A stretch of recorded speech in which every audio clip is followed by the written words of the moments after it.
Hi there, this is Dr. Lauren Byrne with Desert Sky Urology in Arizona talking about erectile dysfunction. Common topic in urology clinics. Please do not be afraid to bring this up to your primary care doctor or your urologist. Urologists are very well versed in talking through options with patients. It's very common. Don't be shy about bringing it up is the first thing I want to cover. First things generally that we'll go over in men having difficulty achieving or maintaining erection is overall general health. So there are a lot of factors that come into play. So making sure your diabetes is under control, blood pressure control, obesity. Those are all things you want to consider and try to improve first. Also, you want to look at the medications you take. It is oftentimes a side effect of certain medications that you have decreased libido or issues with erectile function. After that, you want to consider something called psychogenic erectile dysfunction. This is sometimes easier to identify if you're able to have erections easily on your own, but then when you're with a partner, you are unable to achieve erection. You might want to consider psychotherapy to look further into that. Now, for interventions, usually with a urologist, the first place we're going to start is medications, just because that's the simplest thing to try as an initial management.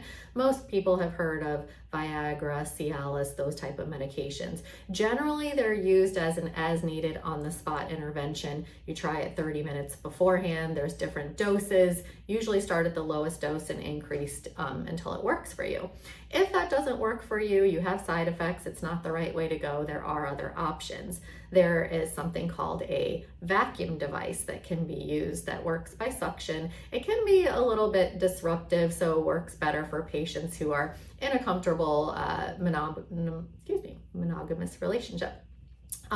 After that, there are self-injections that you can do. A lot of patients are apprehensive about this initially. In my clinic, we usually have patients come in, we do a teaching appointment with the injection and have you demonstrate that you're comfortable with it, that you can do it, and then you leave here with the confidence that you can proceed with that. The needles are really, really tiny. A lot of times when patients see the needles, they feel more comfortable with that too.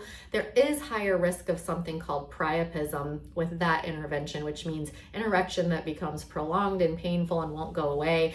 And that's actually a medical emergency that would need to be taken care of. So that's just a side note with doing self-injections. The other thing is a intraurethral suppository. So it's a tiny suppository that you insert into the urethra for a treatment of erectile dysfunction. There's a little bit more urethritis, urethral pain that can happen with that. So I find that patients prefer the injections over that, believe it or not. And then last line of therapy generally is surgery with a penile prosthesis. And there are inflatable penile prosthesis, which means you use a pump to inflate it, and then you can take it down when you're not using it anymore. And then there's also a malleable, which does not have a pump, and you just curve it upward or downward when you want to use it. And there's pros and cons to those that would be discussed in another setting. Most important thing to take home from this is if you have this issue, bring it up to your primary care doctor. They may end up sending you to a urologist, but there are lots of options. Okay, take care.